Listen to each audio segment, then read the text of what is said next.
provides. Dahil alam ko na wala namang sinasabing restitution, gusto naman nilang magpa-cover para sa ganon, may protection naman sila because they are aiding the state to prosecute kung sino-sino may kasalanan dito. Bakit hindi natin i-apply ang batas? Ngayon, sinasabi mo na naman, tinatanong ko lang, may restitution applied to Yusek Bernardo. He was granted already provisional admission. Ba't hindi mo maibigay man lang yun? There is nothing secret in that.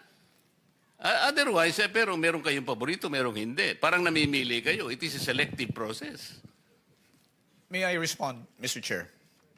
Yes, you may respond. Again, we take exception to the statement of the good senator that we are being selective. The process of application... Yun ang ginagawa no, the process mo, of you're application, making a sir... selective application of the law. Sinasabi natin, walang requirement ng restitution. Will you agree? I agree, sir. It is Oh. not explicitly stated in the law. It is not explicitly stated in the law, but... It is not explicitly stated in the law, but you're requiring them to restitute. No, sir. Let me just explain, if you will allow me to finish. There is What- no what? explicit provision in the law calling for restitution. However, there is a memorandum of agreement whereby terms and conditions can be stated therein. And if there is agreement as to restitution, Alam mo, yung the same can memorandum be of included. agreement, hindi siya kasamang restitution. Yung pagka siya ay na-admit na as state witness, kaya mo lamang siya lalagyan ng memorandum so that he can cooperate with the DOJ in prosecuting this case. Precisely, Huwag mong sir. iisipin na i-include mo yun doon sa memorandum. You are debating from the law itself. There is no deviation, sir. Sabihin mo sa akin kung anong provision that the memorandum will require restitution. There is nothing in the law, again, which states Ito that... yung problema ninyo. Palagi kayong ganyan kung makipag... Ano, sir, we're being very candid with the And then sasabihin nyo, committee. take exception. Kayo ang nagte-take exception, pati batas binabago ninyo. No, sir. If the Diskaya couple would want to be admitted, all they had to do is go through the same process. But it's not a matter only of... Pumunta na sila. Yes, sir. But they have not... Alam mo, si Secretary Boying Rimulya ang nandito. Nag-uusap pa sila dito. Okay? Sabi niya sa mag-asawa, Mr. Diskaya, sige, bukas na bukas, isama mo yung asawa mo, magkikita tayo sa din. Nandito pumunta siya rito. Kaya ang palagay ko noon, processing lang naman. If they will not qualify, okay lang sa akin yun. But, hindi nga sila natuloy sa process because they were required restitution. Kaya ang nakikita ko dito, merong blocking. Di ba? Napakasimple na pinag-uusapan natin, Prosecutor Papadulyon. Huwag na nating i-complicate ito. We apply this law to everybody. Ngayon, tinatanong ko lang, okay lang naman kung qualified si Yusek Bernardo. I have nothing against Yusek Bernardo. Okay lang. Tinatanong ko lang, para yung application ng batas, parehas lang. So, halimbawa, kung wala namang restitution si Yusek Bernardo, why will you apply restitution to these people? Sir, we did not... That was a statement made by former Secretary Rimulya. When they were referred to Department of Justice for processing, it was because there was a legislative inquiry which was going on. And the Diskaya couple, during the time that they were testifying, stated that they wanted to be provided security and protection. Immediately after they went to the department, said security and protection was provided to them without any consideration yet as to their application into the program. The evaluation for purposes of being considered in the program is a different process which has not been completed. That is the reason why they have not yet been considered as possible state witnesses in the It cases was which are never pending. completed because you were insisting on restitution. Drop it. Para sa ganon, kung mag-a-apply sila at kung qualified sila, pagbigyan ninyo. Yun lang ang ano dyan. No, sir. Again, let me disabuse the mind of the good senator.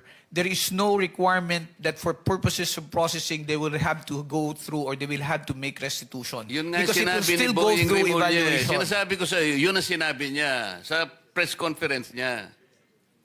Sinabi niya yun eh. Alam mo, mag-a-apply lang eh, sinasabi ko. Kung ang restitution mangyayari at the end of, let's say, napakita talaga na meron silang pananagutan sa batas, later on, restitution is talagang kailangan. Pero nag-a-apply lang yung tao eh. Kaya nga, Witness Protection and Benefit Program. There is no reason to burden these people for another requisite which is not even in the law. So, kung qualified sila, i-process natin. Kung nag-qualify, salamat. Kung hindi sila nag-qualify, wala tayong magagawa. Mr. Chair, it is not as if the reason why they are not being processed is because of the restitution that you mentioned. The fact is, Prosek, ang sinasabi ko, hindi, yun ang naging unang dahilan kasi, kaya siguro nabanggel ito. Maraming procedures dyan. Kaya lang, ang sinasabi ko, ang pinipilit kong ipaintindi sa'yo, ay yun doon pa lang doon pa lang na-stop na sapagkat pinilit ni Secretary Boying, mag-restitute ka muna. Sabi ko, nawala na. Mr. Chair, kung ang gagustuhan po ng Diskaya couple is makonsider sila o ma-process sila, let's take away the aspect of restitution. But they have to comply first with the requirements, which is the submission of the affidavits to justify the department being able to evaluate the same. Let's not talk about restitution. Tapos na. Okay na yun. So wala nang restitution. Mr. Diskaya, Ms. Diskaya, kung talagang gusto nyo at kung gusto nyo mag-apply talaga, ayun, wala nang restitution. Pero kailangan mag-qualify kayo. Kung hindi kayo qualified, wala tayong magagawa. Mr. Chair, may I interject? The Vice Chairman is recognized. I just want to be clarified, PG Fadulyon. Ano ba talagang gusto ng DOJ to be bigyan ng restitution immediately? Kasi may sinasabi ni Senator Marcoleta, there will be a process. What is your stand here? Sir, my position is this, if I may.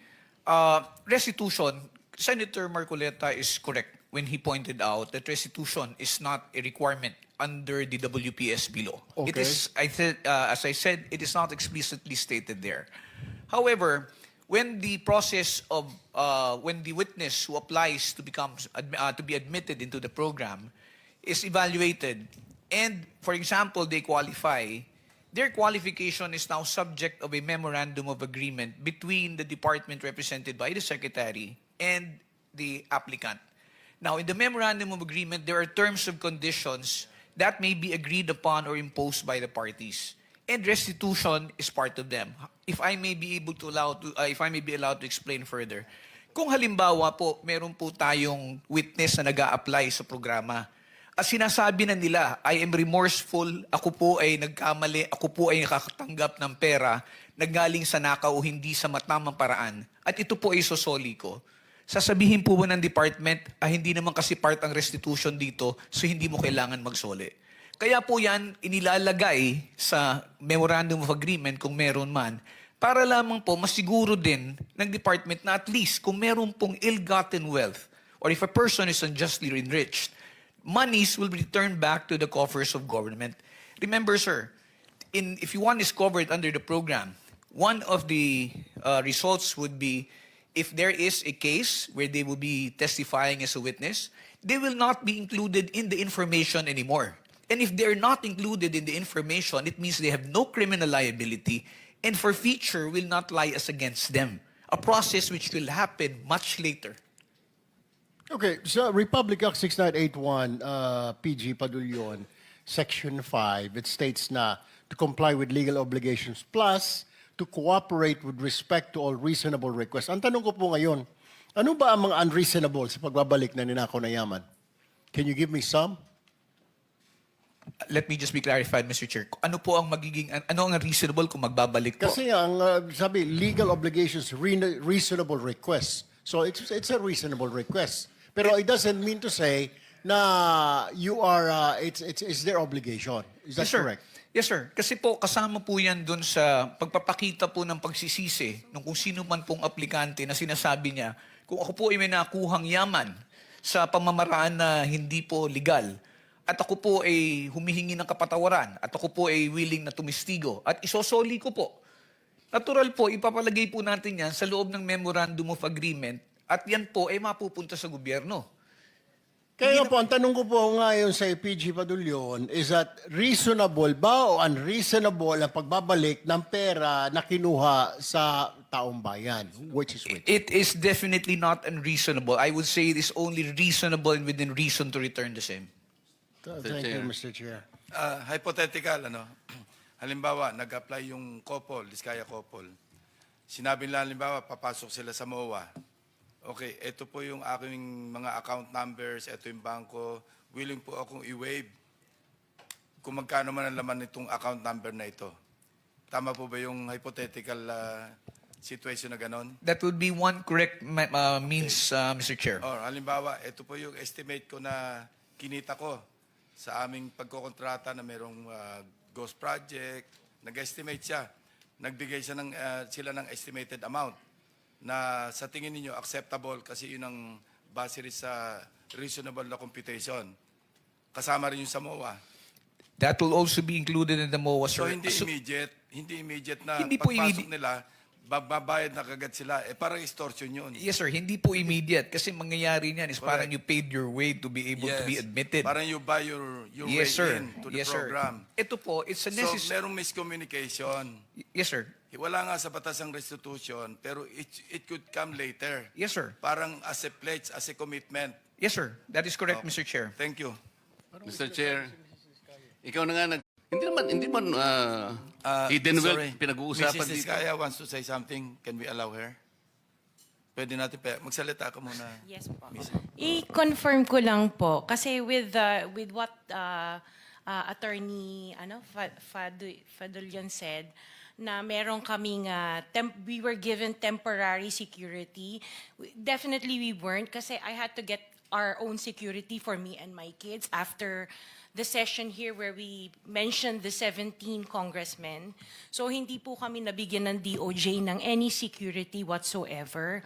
And then yung sinasabi na hindi kami nakikipag-cooperate. Actually, the affidavits that they were requesting were prepared and we were ready to give it to DOJ. Pero kasi we were required to restitute first. So hindi namin You were required to restitute. Oo, How much? Wala silang sinabi na amount. So hindi Baka- namin alam kung ano yung restitution. Baka stipulation lang. Oo. So it was one of the yun nga po, one of the stipulations PG, that baka was stipulation lang yun. asked of us. Mr. Chair, I am not privy because I am not part of the ones who have been talking Yes. to and communicating Yes po, with the opo. Diskaya couple. So I will have to validate that information, Mr. Chair, as to whether or not So- restitution was made a condition. Maybe you can renew your application. Actually, hindi din Puntahan nyo kami na lang si PG Padulyon. Opo, hindi na po kami we are 100% trying to cooperate with whatever is asked of us. So when Mr. Diskaya was let out for a half day to do the ledger, nagpasa po kami ng ledger ni Yusek Bernardo nung day din na yon. Pero hindi din pinansin. It parang sinabi sa amin, the case will go on Okay, even without para the lang kasi ledgers. 490 na, no? Sabihin lang lawyer ninyo, mag-coordinate sa DOJ.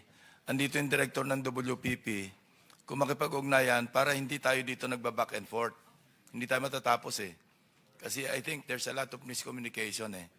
No, iba yung interpretation, iba yung interpretation. Yes, So, Mr. Senator Chair. Risa, you're about to... Yes, salamat Mr. Chair. Since sinabi ni Ms. Diskaya na gusto nilang mag-cooperate 100% sa mga investigasyong ito, just to make of record explicitly, bukod po sa sinabmit na nilang mga proyekto ng Alpha and Omega 2016 to 2022, iniintay pa po ng komite yung mga proyekto 2016 to 22 ng St. Gerard, St. Timothy, Amethyst Horizon, St. Matthew, Great Pacific Builders, at Elite General Contractors. Plus po, yung mga joint venture agreement projects ng mga Diskaya taong 2016 hanggang 2022 din, Mr. Chairman. Salamat po. Thank you. So, salamat Mr. Chair at siguro baka magkakaroon ng panibagong pag-asa yung mag-asawa na ito. Pero Prosec Padulyon, huwag mo nang ipipilit yung restitution na yung ilalagay mo sa memorandum. Mali yun. Para matuloy. Kasi nag-a-apply lang naman eh.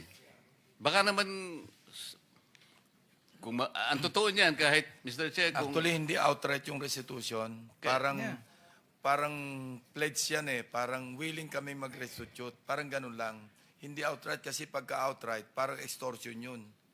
Hindi, maski na yung pledge eh. Wag na muna nating ilalagay kasi parang nababahiran ng ano eh. Unang-una, hindi nga natin alam, magkano ba yung re-rest? Sino bang magkukwenta? Sino magtatago nito while nandyan yan? Paano kung halimbawa, hindi naman na kumpleto, hindi sila nag-qualify? O kung nag-qualify man lang sila as state witness, later on, nagkaroon nga sila ng konting sablay, pwede rin naman silang i-discharge as state witness. What happens to the restitution? Kaya para wala kayong sagutin, wag nyo nang ipipilit yun, wala kasi sa batas yun. Okay. I would suggest Thank that you, the lawyer Mr. of Chair. the Diskaya couple will just coordinate with the DOJ. Okay. Settled? Para mag-renew yung application. Yeah, thank you very much. So, meron pa? Thank you, Mr. Chair. Thank you very much. PG, you want to say something pa? Sir, ulitin ko lang po, yung pag-admit, pagpasok ko kasi sa pag-apply sa program is voluntary. That's why we cannot coerce or force anybody who wants to be admitted. However, yung sa sinasabi lang po ni Senator Marcoleta, una-una po liliwanagin ko, hindi po ako nag-i-impose ng conditions na ilalagay sa Memorandum of Agreement. It is an agreement between the Secretary of Justice representing the WPSB and the applicant. Now, as to whether or not restitution will be included there will depend on the evaluation of whatever statements will be submitted to us. So, gusto mo talagang patagalin itong usapan na to? Pinaliwanag ko lang, Tama na. pinaliwanag ko lang ho, sir. Pinaliwanag ko lang ho. Okay, okay. So, members, would you like them to continue reading yung ledger, the contents? Sige. Continue, Mr. Diskaya. Congressman Romulo, care of Angelita Garucha and D. Aris. August 25, 2020, 3,915,000. January 17, 2022, 5,403,000. January 17, 2022, 2,058,000. February 14, 2022, 5,487,000. Wait.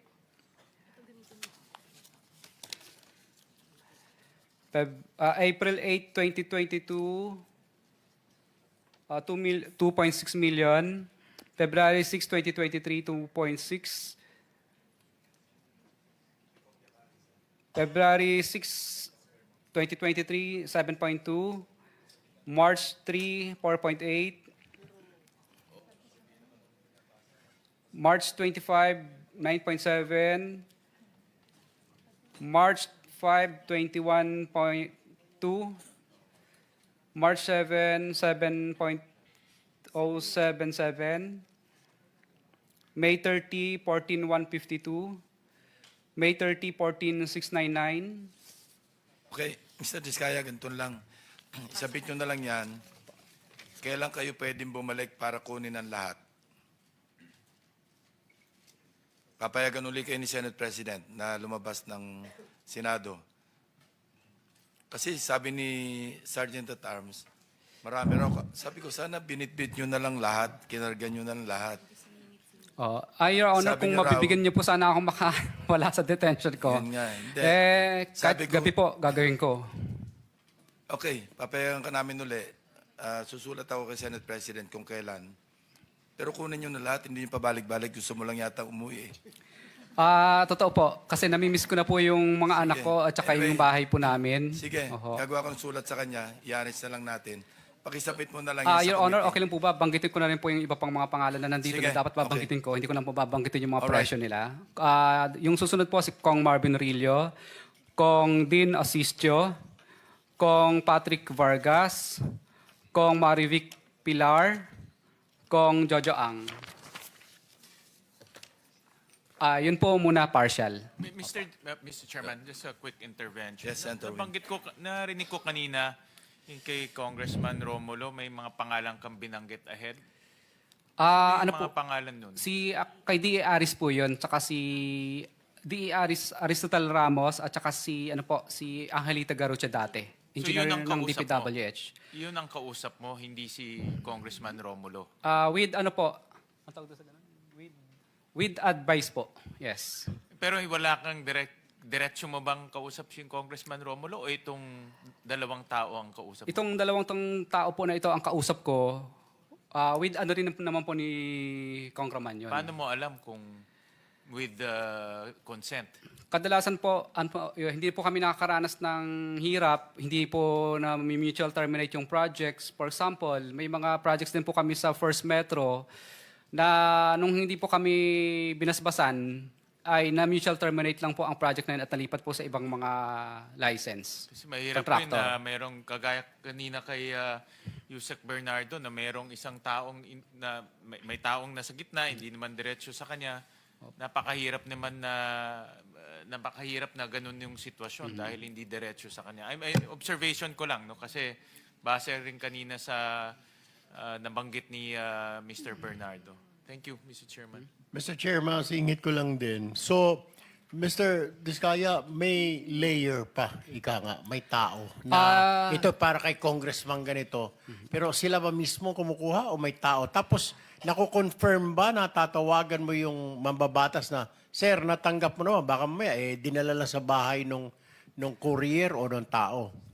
Kadalasan mo po, hindi naman po talaga harap sa kahit kaibigan mo na yung congressman, kahit na super friends na kayo, hindi naman po talaga siya harap sa'yo ng personal. Kumbaga, nagbibigay na lang po sila ng instruction. Kadalasan naman po talaga, ang inuutusan talaga nila, kung hindi yung chief of staff, DE, or kung sino pang pinagkakatiwalaan nila.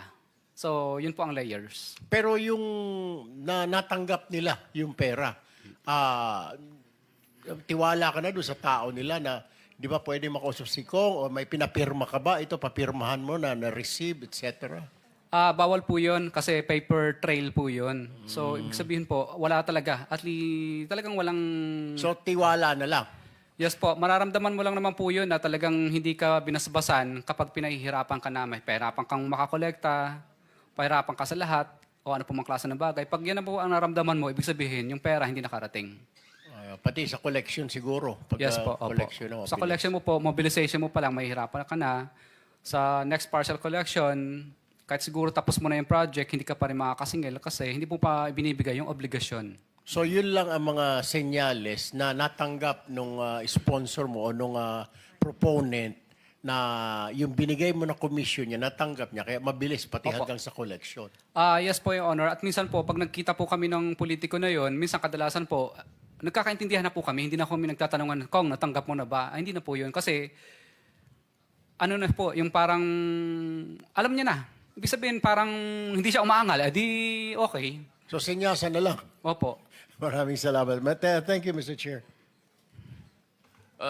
Mr. Chairman, before you suspend, just one question to Yusek Bernardo. I am in possession of some documents. Is it true that the DPWH owes the mother-in-law of Senator Grace Poe sa right-of-way? May I, Mr. President, ano po Yung DPWH, may mga utang sa mother-in-law ni Grace Poe tungkol doon sa mga right-of-way. Malaki yung halaga. Ito yung listahan nyo. Parang may naaalala po ako during that time that they were following up some right-of-way claims. Sige. Mr. So, meron Chair, talaga. but sorry po, Mr. Chair, I'm not... Oh, hindi nga ikaw, pero yung DPWH. Meron po, itself. meron po. I remember po na merong mga parang Quezon City po yata yun if I'm not mistaken. Correct. Okay, thank you. I just wanted to clear that. Mr. Chair. Senator Risa. Salamat, Chair. Isang huling tanong din bago tayo mag-suspend para sa DPWH Region 7. Sino po ba ang nandirito? Sir Villa, tama po. Kayo pong Regional Director, ano po? So, Sir, tulad ng pagtanong ko kanina sa DNR, Cebu's flood control failed just when Cebu needed it the most. Kaya yung nananatili pong tanong na itutuloy kong itanong sa inyo sa susunod na hearing, why was the JICA DPWH Flood Control Master Plan buried or drowned back in 2017? Sinong tumanggi? Bakit tinalikuran yung planong iyon? And if you could answer or reflect on this together with itong huling tanong ko bago i-suspend ni Chair, tama po ba na yung QM Builders at Kirante Construction Corporation ang gumawa ng 1.9 billion peso flood control project, particular sa Mananga River, dun po sa Talisay City, Cebu? Madam Chair, good afternoon, Mr. President. As to our information, the cause of the flooding is not merely about the issue on the flood control, but as what it was answered already by the DNR. So, as to the question of if that specific amount of projects being considered for the two contractors, I still have not the exact project that was damaged or that was implemented in that area. So, may I be allowed, ma'am, to check on the records as to what specific projects are you referring within the Mananga? Is it the damage or the constructed one? So that's why we want to set the clarification first, ma'am. Sige po, sa susunod na hearing na lang. Pero nagugulat ako dun sa sinabi niyong hindi niyo pa alam. Kasi dun pa lang sa isang Rappler article, andun na po yung top 5 flood control contractors at itong dalawang itinanong ko sa inyo ay nasa top of the list. Madam Chair, we did have the still in investigation and inventory of the damaged flood control within the Mananga. That's why I'm really sorry to mention that I still don't have the exact amount and the exact numbers. But recently, we are going to have our own investigation on the exact number of projects that was damaged and come up also with the amount of the damages, including the name of the contractors who implemented the project. Maraming salamat, sir, para sa susunod na hearing. And lastly, alam niyo po ba kung bakit sayang yung 8-year-old na flood control master plan para sa Cebu na pwede sarang Pananga recently ay binaon sa limot? Actually, Madam Chair, I do have the 2017 part of the completed master plan that was passed through us by UPMO. So we did have the Metro Cebu Integrated Flood Control and Drainage Master Plan. A study before have recorded that based on these reports, the consideration proposal for the immediate projects to be considered as the major proposal was the revetment and the drainage mains. So the secondary proposal is the construction of dams and retentions basins. That's why we did see this master plan to check if how many projects that were included already in the master plan. And sad to say, because of this heavy downpour and unprecedented rainfall intensity, it correlates more on the upland causes of these flash floods. So if we tend to relate that if these projects were implemented during the time that it was completed, maybe it would resolve the issue. So yun nga po, ang binabanggit lang po rito, ang unang naging parang priority po based dito po sa master plan, based sa record, is meron pong amount of revetments and drainage mains. Since then, meron po secondary proposal which is the creation of the dams. So as time passes po, parang lumalabas po na hindi ho masyadong nabigyan ng consideration yung pag-create siguro po ng isang o dalawang dams doon na suggested because malaking factor din po yung mga nako-consider po regarding po doon sa needed feasibility studies and everything.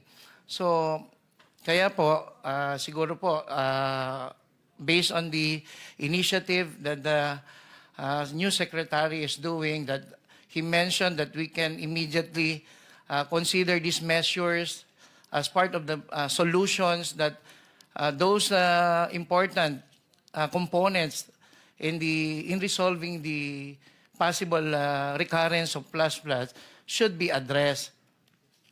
I'm sorry, Sir Villa. I mean, salamat sa mga pagsagot niyo, pero hindi po pwedeng magturuan lang ang DPWH at DENR dito. Kasi po, kung tulad nung sinasabi ko kanina sa DENR, kung ginawa po ng DENR yung mandato niya upland, at kung ginawa po ng DPWH yung mandato ninyo sa lowland, kahit nakalahati nyo man lang, yung kamatayan at damage dun sa mga kababayan natin sa Cebu. So lastly, so sinong tumanggi dun, at least dun sa flood control master plan ng JICA DPWH? Ba't po ito tinalikuran? Ma'am, sorry, Madam Chair. I guess no one refused to consider or refused to not do this master plan. But however po, with the support that given to this major projects or consideration for these dams, were not part of the priority at then time. So, yun po ang parang pakiramdam lang po namin dito.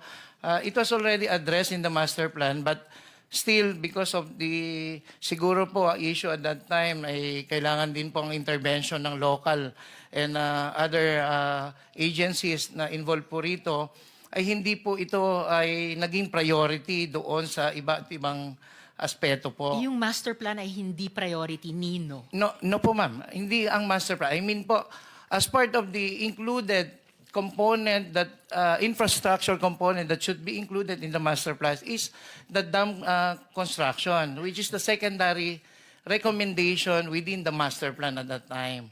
So, parang ang sinasabi ko po, Madam Chair, so kung ito pong mga revetment walls are being prioritized before, because this was part of the major proposal within the 2017 master plan. I can hear, Mr. Chair, in closing, I can hear yung tone of regret dun sa boses ni Sir Villa. But, you know, not primary components like revetment, drainage, secondary components like dams, retention, basins will not build themselves. Kailangan po ipatupad ng DP, kailangan ipatupad ng DNR, kailangan ipatupad ng LGUs at ibang agencies. Hindi pwedeng pagkatapos ng trahedya sabihin ng lahat, hindi kami yun.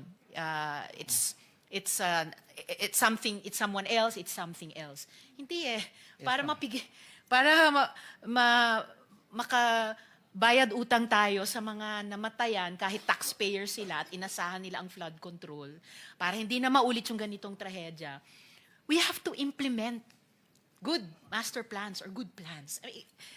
Ano lang, para Yes, Madam Chair. common sense lang po, sir. So, I will, salamat naman po for the initial answers. I'll suspend for now, Mr. Chair. Salamat Thank you. po. Before we suspend, yeah, just to make it of record na yung committee is in receipt of documents like ledger and other items, from witnesses Curly and Cesara Discaya, with the assistance of counsel consisting of 8 pages. Yeah. And by the way, can you not submit a soft copy na lang, digital? Your Honor, wala po akong ganun. Kadalasan po Saan ang pagkatapos ko pong isulat yan, dinidelete ko rin po. Sinusulat mo, tapos tinatype mo lang? Yes po, Your Wala Honor. kang soft copy? Hindi po. Kasi baka po mabasa ng Anyway, sige. kahit sino. Just wait for our notice kung kailan ka uli uuwi. No? Sige. Thank you very much. In the meantime, I'd like to remind again your lawyer to coordinate closely with the OJ para walang miscommunication. PG Padulion, aside from Yusek Bernardo, meron pa bang ibang na-admit provisionally? So far, Mr. Chair, it's only Yusek Bernardo, but the evaluation as far as the application of Engineer Henry Alcantara and Bryce and JP Mendoza are still in the process of being considered. I am not privy lang as to when it will actually be allowed, granted, because I'm not part of the approving team. But I know they are being processed also. Thank you. Thank you, sir. Thank you for the information. So with that, the hearing is suspended until further notice. Thank you very much and good afternoon. Happy weekend.